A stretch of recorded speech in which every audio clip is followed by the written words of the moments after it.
નમસ્કાર.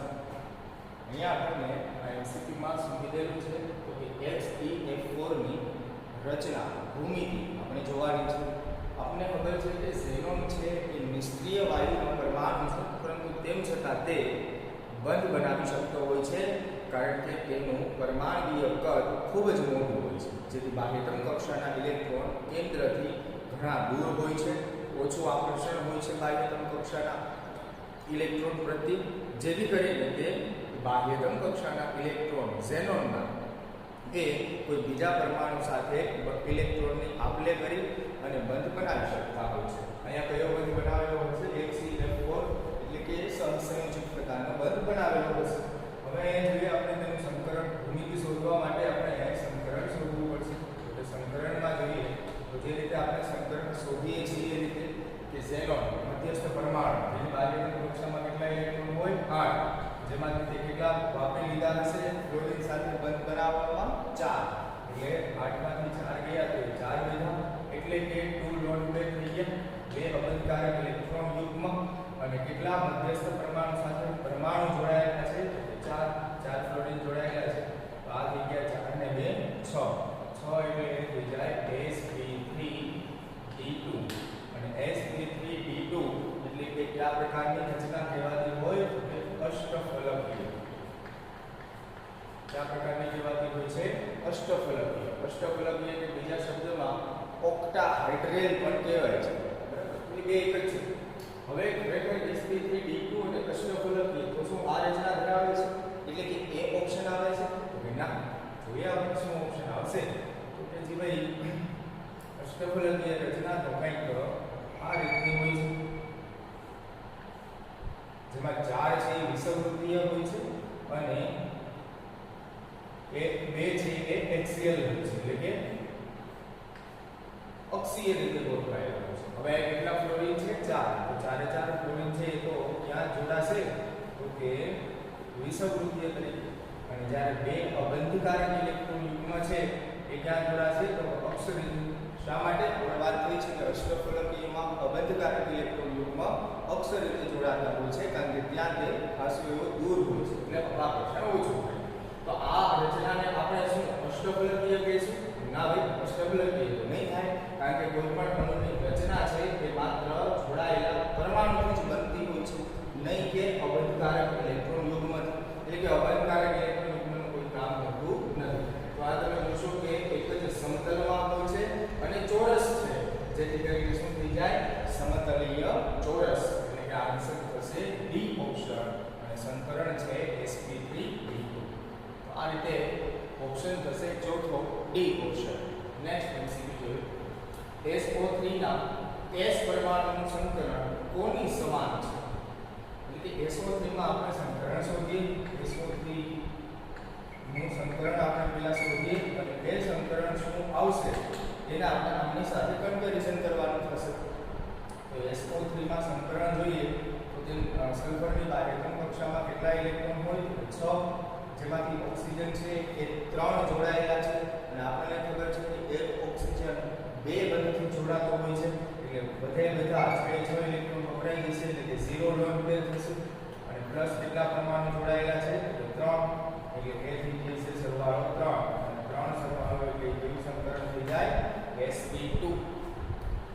શું કયું થઈ જાય? sp2 સમતલીય ત્રિકોણીય. બરાબર? એક જ સમતલમાં હોય એટલે ત્રિકોણ. sp2 સંકરણ આવ્યું SO3. હવે આપણે આમાં જોવાનું થશે કે આમાં કોનું સંકરણ sp2 છે. તો પહેલું C2H2 એટલે થઈ જાય CH triple bond CH. C2H4 એટલે થઈ જાય CH2 double bond CH2. CH4 એટલે થઈ જાય બધા હાઇડ્રોજન છે એ સિંગલ બોન્ડથી જોડાયેલા. અને CO એટલે કેટલા વચ્ચે હોય છે? Triple bond. તો આપણને એ ખબર છે કે ટ્રિપલ બોન્ડ એટલે કયું સંકરણ? તો sp સંકરણ. ડબલ એટલે કે sp2 અને સિંગલ બોન્ડ એટલે sp3 અને ટ્રિપલ બોન્ડ એટલે વળી પાછું sp સંકરણ. તો કયા બે સંકરણ એકબીજાની સાથે જોવા મળે છે, સરખા જોવા મળે છે?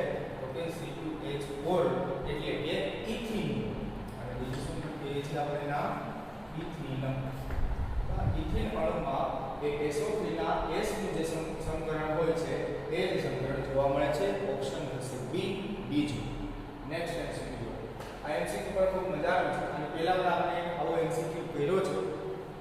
જોઈએ નેની સ્મિથ સમીકરણ મુજબ ક્યાં આયનની સૌથી વધુ આયનીય લાક્ષણિકતા છે, એટલે કે કયો આયન તમારે શોધી લેવાનો કયો આયન.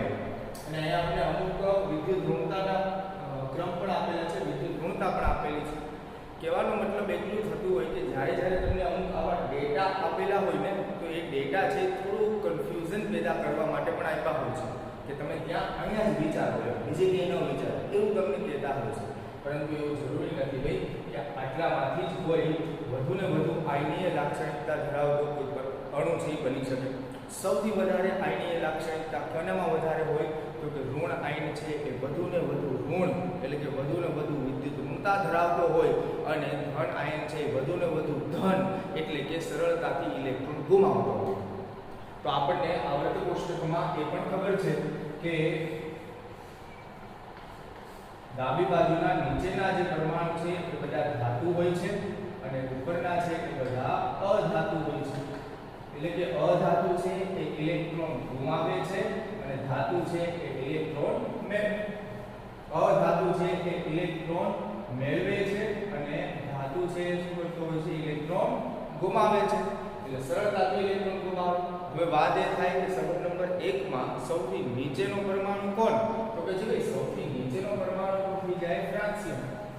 તો શું ફ્રાન્સિયમ સાથે કોઈ વધુ વિદ્યુત ઋણ એવું કોઈ પરમાણુ બંધ બનાવશે તો કે નહીં. ફ્રાન્સિયમ એ રેડિયો સક્રિય તત્વ છે એટલે એ સ્થાયી હોતું નથી. તો એના વિશે એક સ્ટેપ ઉપર આવવું પડે સીઝિયમ. એટલે કે સીઝિયમ અને સૌથી વધારે વિદ્યુત ઋણતા ધરાવતો હોય એ ફ્લોરિન. અને આપણે જાણીએ છીએ કે ફ્લોરિનની વિદ્યુત ઋણતા કેટલી હોય છે 4 અને સીઝિયમની આપેલી છે 0.7. હવે કયા સમીકરણથી આપણે કામ કરવાનું છે હેનરી સ્મિથ સમીકરણ. અને જે સમીકરણ કંઈક એ રીતે હોય છે કે 16 EB - EA plus 3.5 EB minus EA whole square. આ રીતે. અને આમાં આપણે કિંમત મૂકીએ બધી તો આ 16 EB એટલે કે આનું 4 minus 0.7 plus 3.5 4 minus 0.7 નો વર્ગ. આનું કેલ્ક્યુલેશન કરો એટલે કે એપ્રોક્સિમેટ 90% જેટલું આવતું હોય છે. જેથી કરીને આન્સર થશે એ ઓપ્શન 90% જેટલું થતું હોય છે. તો આ રીતે આપણે આપણું બુદ્ધિ લગાવી સામાન્ય રીતે આપણે આ ત્રીજા ચેપ્ટરનો સવાલ પણ બની જાય થોડો થોડો અને ચોથા ચેપ્ટરના આ સમીકરણનો પણ ઉપયોગ આવે. તો આ રીતે આપણે વધુ ને વધુ આયનીય લાક્ષણિકતા ધરાવતા હોય એવો આયન અણુ આપણે શોધી શકીએ છીએ. આન્સર થશે એ ઓપ્શન પહેલો. Next MCQ. કયો ઘટક સૌથી વધુ અબંધકારક ઇલેક્ટ્રોન યુગ્મ ધરાવે છે? આપણે અબંધકારક ઇલેક્ટ્રોન યુગ્મ બધામાં શોધી લઈએ છીએ. તો બધામાં અબંધકારક ઇલેક્ટ્રોન યુગ્મ શોધવા માટે આપણે બધાનું સમીકરણ નક્કી કરી દઈએ ફટાફટ. ક્લોરીન બાહ્યતમ કક્ષામાં 7 અને એક આ વધારાના 8 ઇલેક્ટ્રોન, જેમાંથી ઓક્સિજન સાથે કેટલા બંધમાં વપરાઈ લીધા હશે 6. તો 8 માંથી 6 ગયા 2 એટલે કે આ થઈ ગયું 1 લોન પેર. પછી XeF4 બાહ્યતમ કક્ષામાં 8 4 વપરાના હશે એટલે 4 2 4 કેટલા લોન પેર 2 લોન પેર થઈ જશે. SF4 બાહ્યતમ કક્ષામાં 6 જેમાંથી 4 વપરાના એટલે 2 એટલે કે 1 લોન પેર થઈ ગયું. અને I3 માઈનસ કઈ રીતે હોય આ રીતે I અને આ આખો I છે એ માઈનસ. આ ખરેખર માઈનસ ચાર્જ છે એ કોની સાથે લેવા દેવા હોય છે મધ્યસ્થ પરમાણુ સાથે. ઠીક છે. તો તેનું સમીકરણ જોઈએ તો આયોડિનની બાહ્યતમ કક્ષામાં 7 અને એક વધારાનો 8 ઇલેક્ટ્રોન, જેમાંથી તેને 2 ઇલેક્ટ્રોન 2 આયોડિન સાથે બંધ બનાવવામાં વાપરી લીધા હોય તો કેટલા વધે 6 એટલે કે 3 લોન પેર થઈ જાય. 3 લોન પેર વધે જે સૌથી વધારે લોન પેર એટલે કે અબંધકારક ઇલેક્ટ્રોન યુગ્મ ધરાવતો આયન છે ઘટક છે. તો આ રીતે ઓપ્શન થશે ડી ચોથો ઓપ્શન. હવે આપણે એકમ નંબર 4 ના એક મહત્વના મહત્વના ટોપિક પર આપણે MCQ કરવાના છે.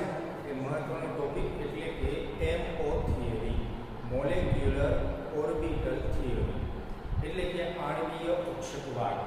આ આણ્વીય કક્ષકવાદ MO થિયરી પરથી બહુ બધા MCQ આવે છે અને મોટાભાગના સ્ટુડન્ટ છે એ એમાં સિલી મિસ્ટેક કરી દેતા હોય છે. કોઈને ન આવડતું હોય એવું નથી બનતું. આ સવાલ આવડતા હોય છે, પરંતુ તેમ છતાં ઇલેક્ટ્રોનની ગોઠવણમાં એના લીધે ગણાતો બંધ ક્રમાંક કે તેનાથી બંધ લંબાઈ એ બધી બાબતમાં થોડી સિલી મિસ્ટેક થઈ જતી હોય છે, જેથી કરીને કંઈકની કંઈક ભૂલ રહી જતી હોય છે અને તમે જે ભૂલ કરશો એ બધા જ ઓપ્શન તમને જોવા મળશે. એટલે આપણે નહીં લાગે કે આપણો સવાલ મેં સાચો કર્યો, પરંતુ એ ખરેખર સિલી મિસ્ટેકના લીધે ખોટો પડી જતો. તો આ બધા MO થિયરીમાંથી બહુ બધા સવાલો છે આપણને પૂછાતા હોય છે અને લગભગ હરેક એક્ઝામમાં આ MO થિયરી પરથી સવાલ હોય જ છે. ઠીક છે. એ સિવાય આપણે કે MO થિયરી છે એને મુખ્યત્વે બે ભાગમાં વિભાજિત કરી શકાય છે. એટલે કે અણુ છે તેને બે ભાગમાં વિભાજિત કરી શકાય છે, કે જેને 14 ઇલેક્ટ્રોન કે તેનાથી ઓછા ઇલેક્ટ્રોન માટે અને 14 થી વધુ ઇલેક્ટ્રોન માટે બે ભાગ કરી શકાય. 14 કે 14 થી ઓછા અને એક 14 થી વધારે. અણુ એટલે કે બે પરમાણુની પરમાણ્વીય કક્ષકોનું સંમિશ્રણ થઈ અને આણ્વીય કક્ષક બનતો હોય છે, જેને જ આપણે કહીએ છીએ આણ્વીય કક્ષકવાદ. આ આણ્વીય કક્ષકવાદમાં બે પ્રકારની આણ્વીય કક્ષકો બનતી હોય છે. એક હોય છે બંધકારક આણ્વીય કક્ષક અને એક હોય છે બંધ પ્રતિકારક આણ્વીય કક્ષક.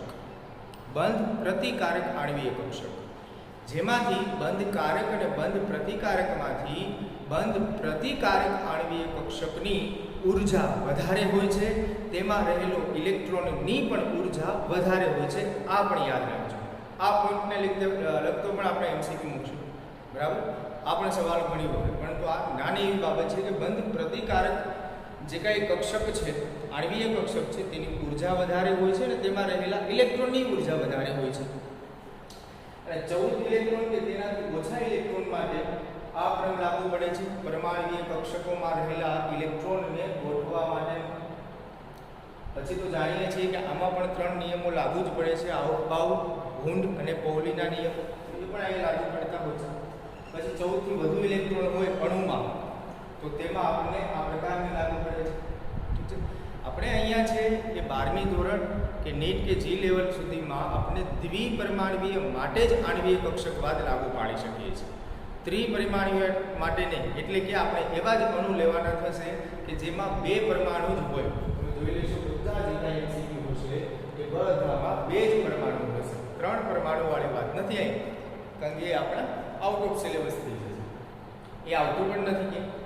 તો એટલે બે પરમાણુ એકબીજા સાથે પરમાણ્વીય કક્ષકોનું સંમિશ્રણ થાય તો આણ્વીય કક્ષક બનતી હોય છે અને તેમાં ઇલેક્ટ્રોન કંઈ આ રીતે જાય છે. 14 કે તેનાથી ઓછા ઇલેક્ટ્રોન હોય તેમાં આ રીતે હોય છે: પાઈ પહેલા, સિગ્મા પછી, અને 14 થી વધારે હોય તો સિગ્મા પહેલા અને પાઈ પછી હોય છે. આ રીતે. એ સિવાય આ બધા જે MCQ હોય, આ બધા જે MCQ છે તેમાં મોટા ભાગે આપણે વારે તેનો બંધ ક્રમાંક આપણે નક્કી કરવાનો થશે. એ બંધ ક્રમાંક કેટલો છે? બંધ ક્રમાંક જો આપણને ખબર પડી જાય તો બંધ ક્રમાંકના લીધે આપણે બંધ લંબાઈ પણ નક્કી કરી દઈ શકીએ છીએ, કારણ કે બંધ લંબાઈ છે એ બંધ ક્રમાંકથી વ્યસ્ત પ્રમાણમાં હોય છે. અને આટલું કોષ્ટક તમે યાદ રાખી લો એટલે બહુ જ બધા MCQ સહેલા બની જાય અને બહુ જ બધા MCQ સીધા આપણે ફટાફટ વધીને 30 કે 40 સેકન્ડમાં આપણે આન્સર આપી દઈ શકીએ. નહીતર શું થશે કે જો આપણને આ ખબર ન હોય તો આપણે છે આમાં ઇલેક્ટ્રોન ભરવાની કોશિશ કરીએ અને આમાં ઇલેક્ટ્રોન ભરીએ, પછી બંધ ક્રમાંક ગણીએ. બંધ ક્રમાંક ગણવાનું પણ સૂત્ર છે આપણી પાસે કે બંધ ક્રમાંક બરાબર, એ પણ આપણે જ્યારે ગણવાનો થશે ત્યારે જોઈ લઈશું કે બંધ ક્રમાંક બરાબર 1/2 NB - NA.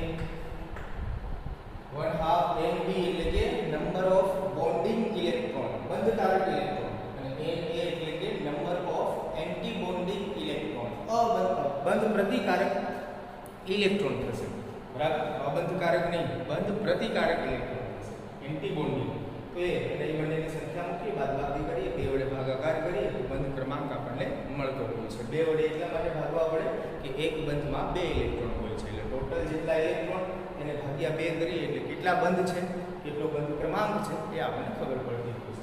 એ સિવાય જો તમારું જે કાંઈ અણુ છે તે અણુ અથવા તો કહો આયન એ બધા એ લાગુ પાડવા માટે જ્યારે એમાં તમે ઇલેક્ટ્રોન ગણો, કુલ ઇલેક્ટ્રોન જો 8 હોય તો તેનો બંધ ક્રમાંક 0 થશે, 9 હોય તો 0.5, 10 હોય તો 1, 11 તો 1.5, 12 તો 2, 13 તો 2.5, 14 તો 3.1.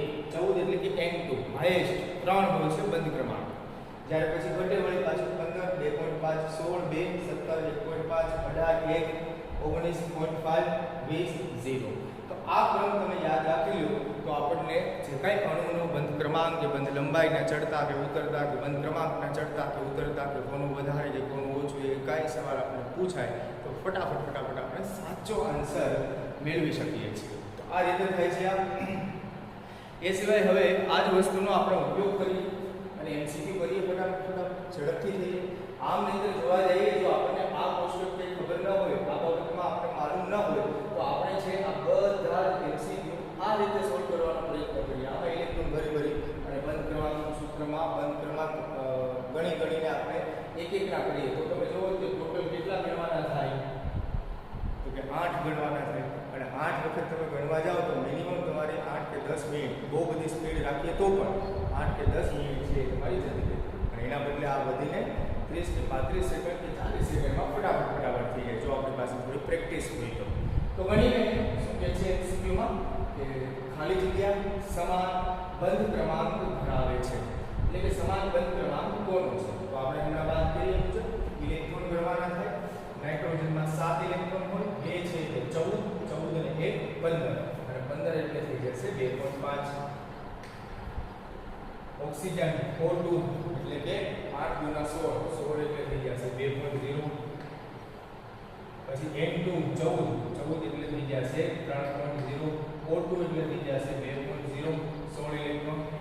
N2 પ્લસ 14 માંથી 1 કાઢીએ 13 એટલે 2.5. O2 પ્લસ એટલે કે 16 માંથી 1 કાઢીએ તો 15 એટલે કે 2.5. આપણો આન્સર આ બનશે. N2 પ્લસ એટલે 2.5 અને O2 એટલે 2.0. તો ક્યાં બંધ ક્રમાંક સમાન આવ્યો?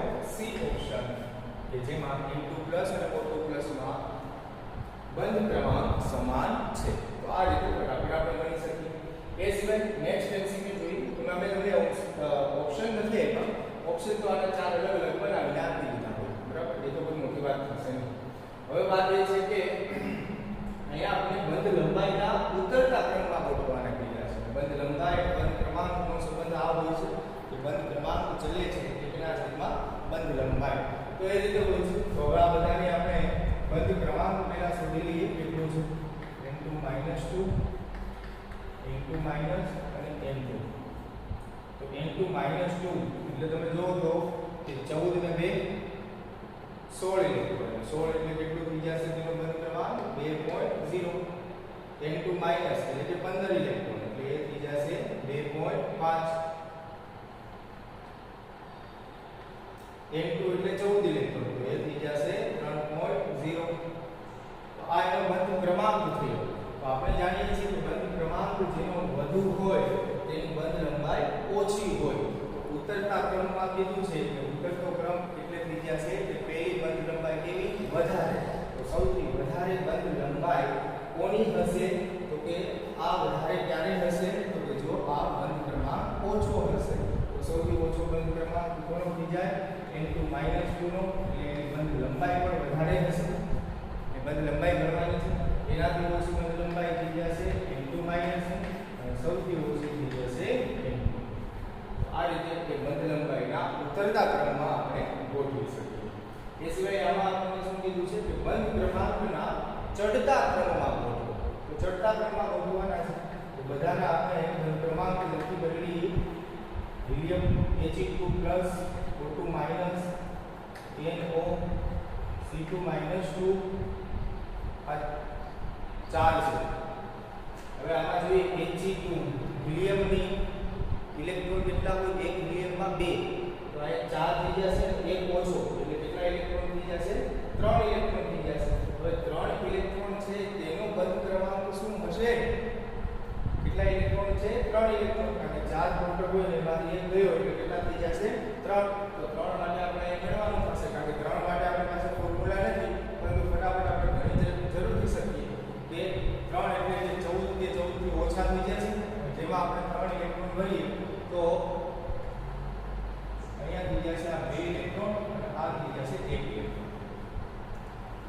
બરાબર ઇલેક્ટ્રોન તો કઈ આ રીતે ભરાય જો આપણે પ્રોપરલી ગણીએ તો કઈ આ હિલિયમના બંને પરમાણુ એમાંથી એક પ્લસ રાખી એટલે કે એક જ ઇલેક્ટ્રોન ભરી બાકી બેમાં બે ઇલેક્ટ્રોન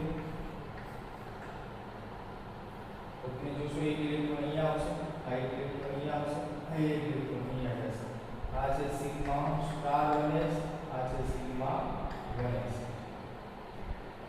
અને તેમાં આપણે બંધ ક્રમાંક નક્કી કરીએ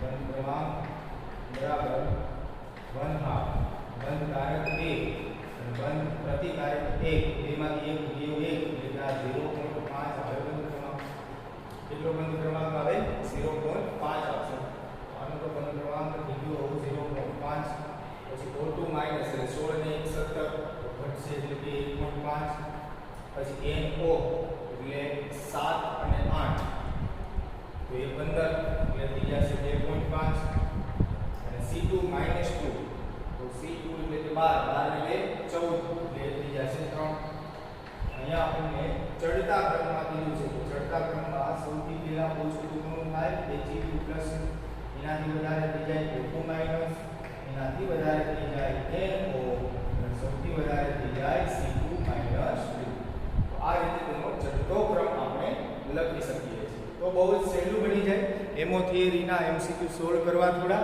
જો આપણને આ ક્રમ થોડો યાદ હોય કે બંધ ક્રમાંક કેટલો છે એક વસ્તુ એ પણ એને યાદ રાખી શકાય કે 8 થી 14 સુધી વધે 14 પછી ઘટે 8 થી 14 સુધી વધે અને 14 પછી ઘટે તો આ રીતે બંધ ક્રમાંક હોય છે અને અહીંયા આપણે આ MCQ ના આન્સર આ રીતે મેળવી શકીએ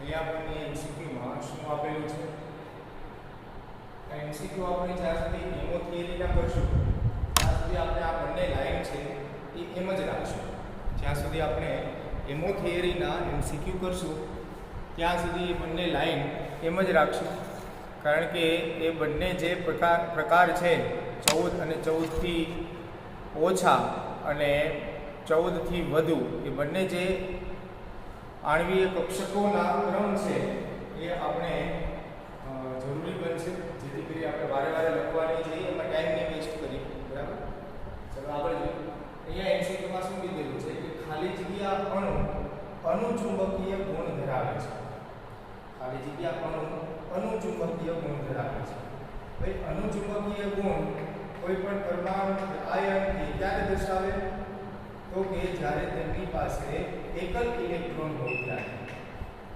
એકલ ઇલેક્ટ્રોન એટલે કે એકી સંખ્યામાં ઇલેક્ટ્રોન એકી સંખ્યામાં ઇલેક્ટ્રોન હોય તો તે અનુચુંબકીય ગુણ દર્શાવે પ્રતિચુંબકીય ગુણ ક્યારે દર્શાવે તો તે બેકી સંખ્યામાં ઇલેક્ટ્રોન આવેલા હોય બરાબર ચાલો હવે અહીંયા આપણે જોઈએ CO2 એટલે કે કાર્બન ડાયોક્સાઇડ કાર્બન ડાયોક્સાઇડ છે એ કેવો ગુણ દર્શાવે છે તો કે જે કાર્બન છે તેનું આપણે જોઈએ કે કેટલા લોન પેર છે એ રીતે પણ આપણે નક્કી કરી શકીએ જરૂરી નથી કે આપણે આણ્વીય કક્ષકનો ઉપયોગ કરીએ અને તેમાં જ આપણે ઇલેક્ટ્રોન ભરીએ તો જ આપણે એ થઈ શકે સમજી તો જો કે આવો અનુચુંબકીય ગુણ ધરાવે છે એટલે એવું મગજમાં નહીં આવી દેવાનું કે ભાઈ આણ્વીય કક્ષકના લીધે જ થશે એટલા માટે જ MCQ મૂક્યો છે કે આ આણ્વીય કક્ષકના લીધે સોલ્વ નહીં થાય કારણ કે તમે ઇલેક્ટ્રોન અહીં ગણવા જાઓ તો કેટલા થઈ જાય કહેવાનો મતલબ કે અહીંયા આપણે ઇલેક્ટ્રોન છે તો ખૂબ જ વધારે જોવા મળે છે વધારે ને વધારે ઇલેક્ટ્રોન છે તો વધારે ને વધારે એટલા બધા ઇલેક્ટ્રોન ક્યાં આપણે આમાં ભરવાના થાય તો એ તો થોડીક અશક્ય વાત જેવી થઈ જાય અને લાંબુ થઈ જાય MCQ તો આને કઈ રીતે સોલ્વ કરવાનું થાય તો કે તેમાં આપણે લોન પેર કેટલાક છે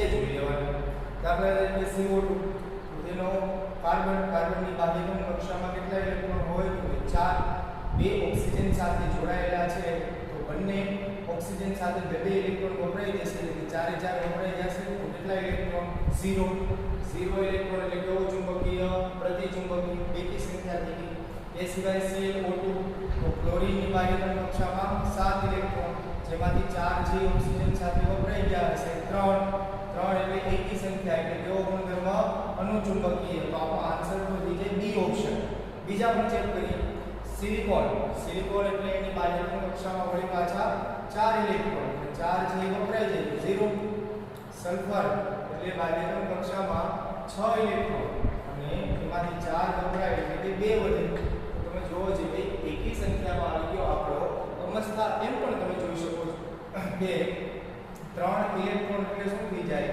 એક લોન પેર પ્લસ એક ઇલેક્ટ્રોન અને જ્યારે એકલ ઇલેક્ટ્રોન હોય તો એ તો કેવો જ ગુણધર્મ દર્શાવે અનુચુંબકીય જેથી કરીને આમાંથી કયો અણુ છે એ અનુચુંબકીય ગુણ દર્શાવે છે તો કે ClO2 ડી ઓપ્શન આવશે બીજો ઓપ્શન નેક્સ્ટ જોવો જોઈએ ખાલી જગ્યા પ્રતિચુંબકીય ગુણ છે ખાલી જગ્યા પ્રતિચુંબકીય અણુ છે એટલે કે પ્રતિચુંબકીય ગુણધર્મ દર્શાવતો અણુ છે તો આ જે MCQ છે એ વળી પાછો આ રીતે સોલ્વ ન થાય તેને તો આપણે આણ્વીય કક્ષક મુજબ જ સોલ્વ કરવા પડે તો ચાલો જોવો એ ધ્યાન બરાબર ઇલેક્ટ્રોન હું ભરતો જઈશ N2+ એટલે કેટલા ઇલેક્ટ્રોન થાય 13 ઇલેક્ટ્રોન ટોટલ 14 એમાંથી એક ઓછો એટલે 13 ઇલેક્ટ્રોન અને કેમાં ભરવાના થશે 14 કે 14 માંથી ઓછામાં આમાં 13 ઇલેક્ટ્રોન ભરીએ તો જોવો કે ભાઈ એકી સંખ્યામાં રહે છે કે નથી રહેતું આ 2 4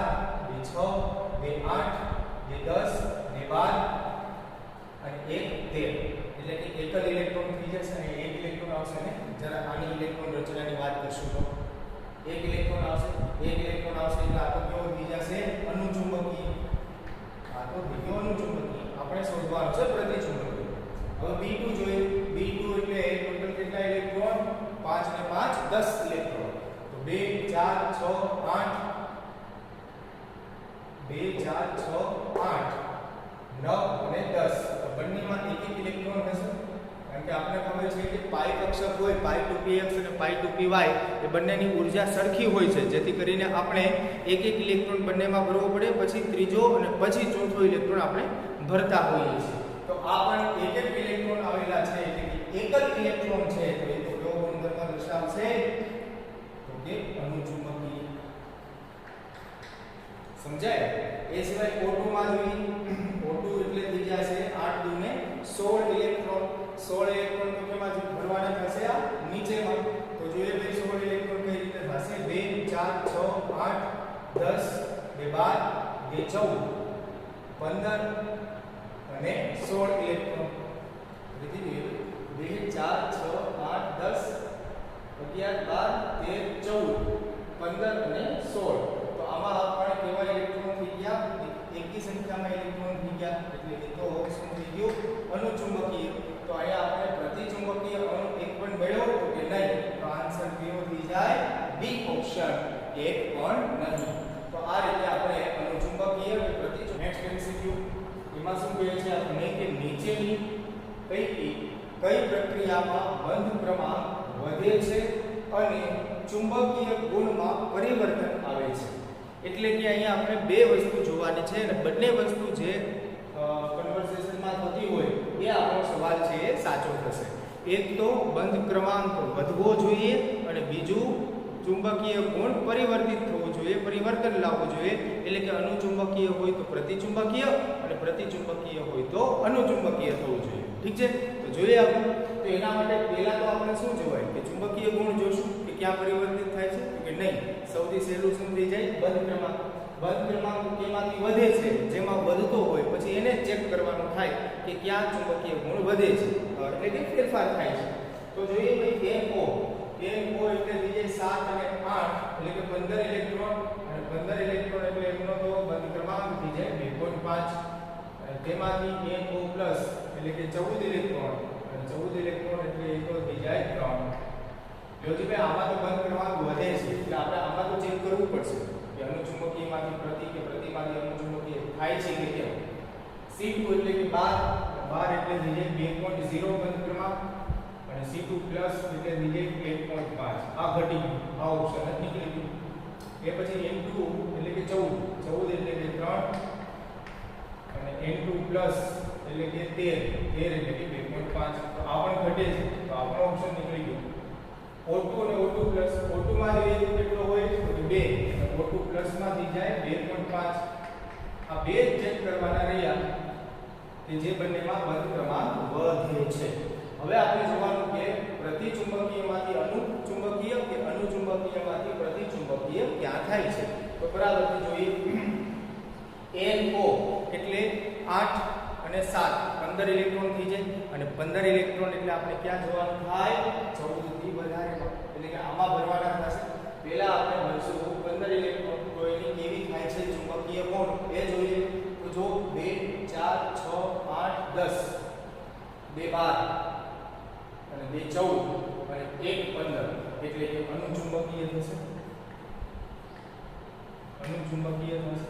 જ્યારે NO પ્લસ એટલે કેટલા થઈ જશે તો કે 7 અને 7 14 ઇલેક્ટ્રોન થશે. ટોટલ 15 માંથી એક જશે તો 14 ઇલેક્ટ્રોન. તો 14 ઇલેક્ટ્રોન આમાં ભરવાના થશે બરાબર. તો એમાં જોઈએ તો 2 આમાં જ ભરવાના થાય. શા માટે NO પ્લસ? જો એક વાત આપણે યાદ રાખજો કે NO પ્લસ હોય NO પ્લસ 2 હોય કે NO માઈનસ હોય કે પછી કોઈ પણ આ જે પ્લસ કે માઈનસ ને આપણે ધ્યાનમાં લેવાના નહીં. માત્ર પરમાણુની જ ઇલેક્ટ્રોનની સંખ્યા ગણવાની અને એ જો ઇલેક્ટ્રોનની સંખ્યા 14 કે 14 થી ઓછી આવે તો ઉપરની અને 14 થી વધારે આવે તો નીચે. આ પ્લસ કે માઈનસ ને ઉમેરવાના નહીં. માઈનસ હોય તો ઉમેરવાનું નહીં, પ્લસ હોય તો ઘટાડવાના નહીં. એની કોઈ ચિંતા નહીં, એની કોઈ ચિંતા નહીં. આપણે માત્ર પરમાણુના જ ઇલેક્ટ્રોન કુલ ઇલેક્ટ્રોન ગણવાના અને જોવાનું કે કેમાં આપણે ઇલેક્ટ્રોન ભરવાના થાય છે. જો તમે એમાં પણ ભૂલ કરશો તો પણ તમારો જવાબ બદલી જશે અથવા તો જવાબ ખોટો થઈ જશે. તો અહીંયા જોઈએ આપણે NO પ્લસ એટલે કે 14 ઇલેક્ટ્રોન અહીંયા ભરવાના થશે બરાબર. ભલે 14 હોય કારણ કે છે તો મૂળ એ કેવું 8 ને 7 15 ઇલેક્ટ્રોન છે પરંતુ એક પ્લસ ઓછો કરીએ 15 ઇલેક્ટ્રોન છે એટલે આ થઈ જશે 14 થી વધારેમાં અને એક ઇલેક્ટ્રોન ઓછો એટલે 14 ઇલેક્ટ્રોન ભરવાના થશે. તો 14 ઇલેક્ટ્રોન આ રીતે ભરાશે 2 4 6 8 10 2 12 અને 2 14 એટલે કે બધા કેવા આવી જશે તો કે યુગ્મિત થઈ જશે. યુગ્મિત બધા હોય તો એ કેવું થઈ જાય પ્રતિચુંબકીય. લો જીવે આ પહેલો જ આન્સર આવતો હોય એવું લાગે ભાઈ કે તેમાં ચુંબકીય ગુણ બદલી ગયો અનુચુંબકીયમાંથી પ્રતિચુંબકીય.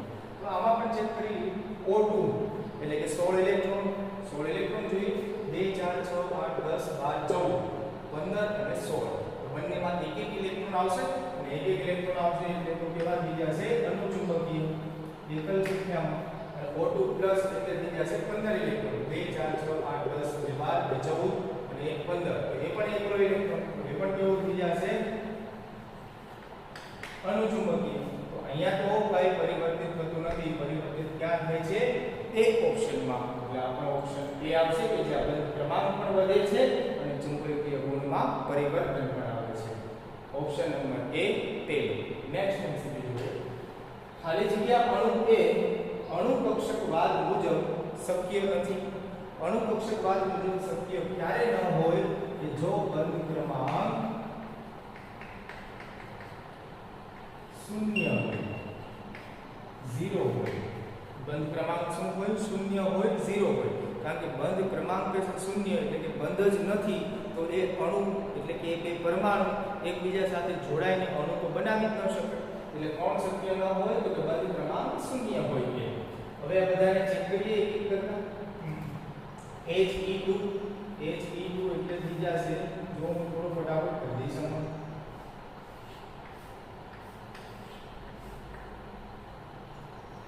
ચલો તો બધાના જ ગણી દઈએ. પહેલી વખત છે પછી આપણે તો એક એક કરતા જોતા જઈશું તો ફટાફટ એક વખત છે તો બધાના જોઈએ. એક ઓપ્શન He2 નું He2 એટલે થઈ જશે એમાં કેટલા ઇલેક્ટ્રોન હોય છે બંનેમાં 2 ઇલેક્ટ્રોન હોય છે.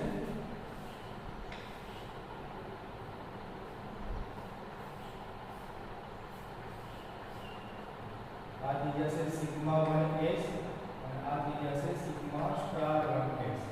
આ હિલિયમનો પરમાણુ, આ હિલિયમનો પરમાણુ, બરાબર.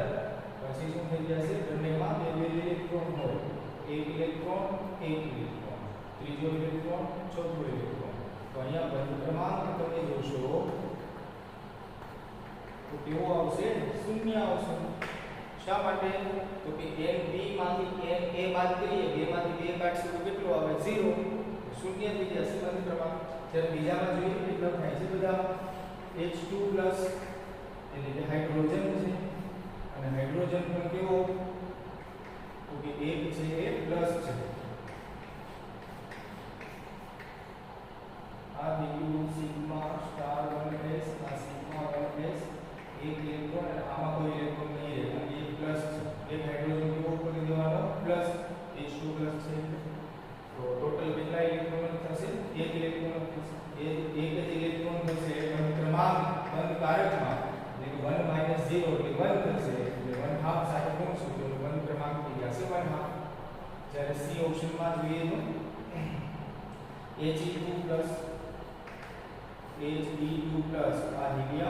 આ હિલિયમ પ્લસ.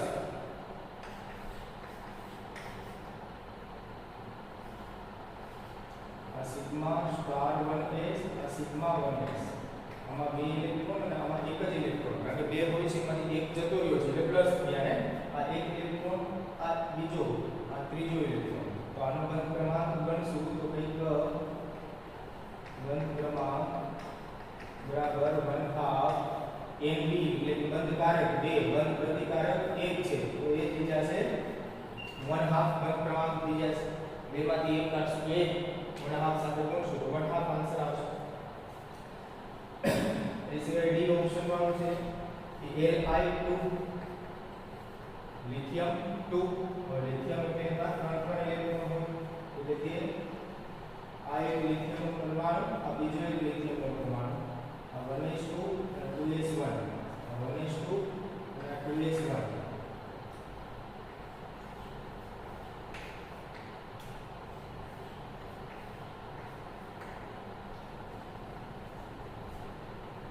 આ એમનું 1s2 અને 2s1, 1s2 2s1, 2s1 આ 2s1, આ 1s2 આ 1s2.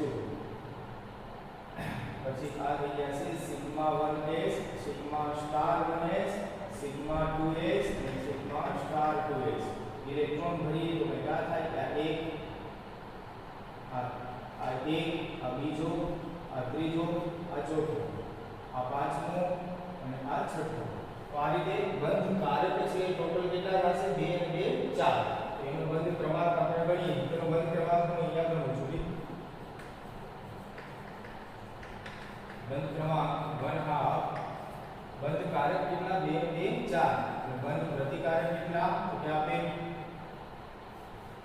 તો એ થઈ ગયા 2/2 એટલે કે 1. તો એનો બંધ ક્રમાંક કેટલો આવે? 1. તો અહીંયા કયો શક્ય ન બને અણુકક્ષકવાદ મુજબ? તો કે જે બંધ ક્રમાંક શૂન્ય દર્શાવતો હોય, અને એ કોણ દર્શાવે છે? He2.